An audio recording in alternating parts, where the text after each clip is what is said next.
Hi dears, ഇന്നത്തെ നമ്മുടെ recipe വളരെ എളുപ്പത്തിൽ തയ്യാറാക്കി ചോറിനോടൊപ്പം കഴിക്കാൻ പറ്റിയ വളരെ രുചികരമായിട്ടുള്ള അതുപോലെ തന്നെ നല്ല ഹെൽത്തി ആയിട്ടുള്ള ഒരു തോരനാണ്. നമ്മുടെ ഈ റെസിപ്പി തയ്യാറാക്കുന്നതിന് വേണ്ടിയിട്ട് ബട്ടർ ബീൻസ് ആണ് എടുത്തിരിക്കുന്നത്. ബട്ടർ ബീൻസ് മലയാളികൾക്ക് അത്ര സുപരിചിതമല്ല, എങ്കിലും നമ്മുടെ അടുത്ത സ്റ്റേറ്റ് ആയിട്ടുള്ള തമിഴ്നാട്ടിലൊക്കെ ധാരാളം ഇത് അവൈലബിൾ ആണ്. അപ്പോൾ ഇത് ഞാൻ മേടിച്ചത് നമ്മുടെ മൂന്നാറിൽ നിന്നാണ്. അതുപോലെ തന്നെ ഇത് നല്ല പ്രോട്ടീൻ റിച്ച് ആയിട്ടുള്ളൊരു ഫുഡ് തന്നെയാണ് കേട്ടോ. നമ്മുടെ പയറൊക്കെ ഒരുക്കിയെടുക്കൂലേ എന്ന് പറഞ്ഞ പോലെ ഒരുക്കിയെടുത്തച്ചാൽ മതി. സാധാരണ ബീൻസൊക്കെ നമ്മൾ അരിഞ്ഞരിഞ്ഞാണ് എടുക്കാറുള്ളത്, പക്ഷേ ഇത് ഇതുപോലെ ഒരുക്കിയെടുത്തച്ചാൽ മതി. ഇനി ഇത് നല്ലപോലെ കഴുകിയതിന് ശേഷം ഒരു കുക്കറിലേക്ക് മാറ്റാം. കുക്കറിൽ ആവശ്യത്തിനുള്ള വെള്ളം കൂടെ ഒഴിച്ചു കൊടുക്കാം. അതായത് ആ ബീൻസിൻ്റെ ഒപ്പം നിൽക്കുന്ന രീതിയിൽ വെള്ളം ഒഴിച്ചു കൊടുത്തിട്ടുണ്ട്. പിന്നെ ആവശ്യത്തിനുള്ള ഉപ്പും കൂടെ ഇട്ട് കൊടുക്കാം. ഒരു ടീസ്പൂണൊക്കെ ഉപ്പ് ഇട്ട് കൊടുത്തിട്ടുണ്ട്. ഇനി ഇത് കുക്കർ അടച്ചു വെച്ച് 2 വിസിൽ വരുന്നത് വരെ വേവിച്ചെടുക്കണം. പിന്നീട് ഒരു പാൻ സ്റ്റൗവിൽ വെച്ചിട്ടുണ്ട്. പാൻ നല്ലപോലെ ചൂടായി കഴിയുമ്പോൾ അതിലേക്ക് ഒരു 2 ടേബിൾ സ്പൂൺ വെളിച്ചെണ്ണ ഒഴിച്ചു കൊടുക്കാം. വെളിച്ചെണ്ണ ചൂടായി കഴിയുമ്പോൾ ഒരു 1/2 ടീസ്പൂൺ കടുക് ഇട്ട് കൊടുക്കാം. കടുക് നന്നായിട്ട് പൊട്ടി വന്നിട്ടുണ്ട്. ഇനി 2 വറ്റൽമുളകും കുറച്ച് കറിവേപ്പില കൂടി ചേർക്കാം. അതുപോലെ തന്നെ ഒരു പകുതി സവോള ചെറുതായിട്ട് അരിഞ്ഞതും ചേർത്തിട്ട് നന്നായിട്ടൊന്ന് വഴറ്റിയെടുക്കാം.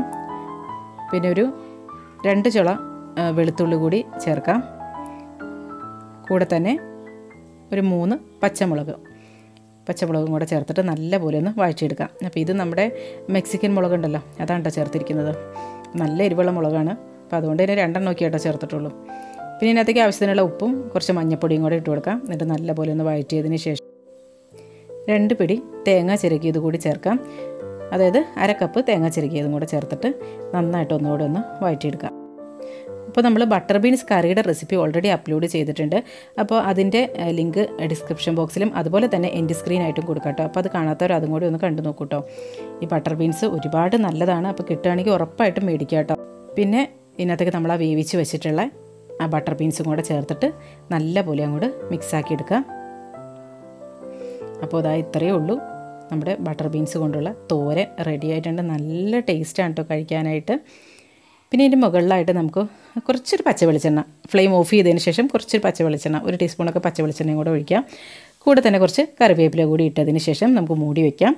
എന്നിട്ട് ഒരു 5 മിനിറ്റ് കഴിയുമ്പോൾ ഒന്ന് ഓപ്പൺ ചെയ്ത് നോക്കുമ്പോൾ ഉണ്ടല്ലോ നല്ലൊരു മണവും അതുപോലെ തന്നെ നല്ല ടേസ്റ്റുമാണ്. പിന്നെ അത് കഴിച്ചാലാണെങ്കിലും ഭയങ്കര ഹെൽത്തി ആയിട്ടുള്ള ഫുഡാണ്. അപ്പോൾ മൂന്നാറിൽ പോകുന്നവർ ഈ ഒരു സംഭവം കിട്ടുകയാണെങ്കിൽ ഒരിക്കലും മിസ്സാക്കരുത്. കുറച്ച് മേടിച്ചുകൊണ്ട് പോയിക്കോളൂ കേട്ടോ. അപ്പോൾ വീഡിയോ എല്ലാവർക്കും ഇഷ്ടമായെന്ന് വിചാരിക്കുന്നു. വീഡിയോ ഇഷ്ടമായിട്ടുണ്ടെങ്കിൽ ലൈക്ക് ചെയ്യാനും ഷെയർ ചെയ്യാനും കമൻറ്റ് ചെയ്യാനും മറക്കല്ലേ.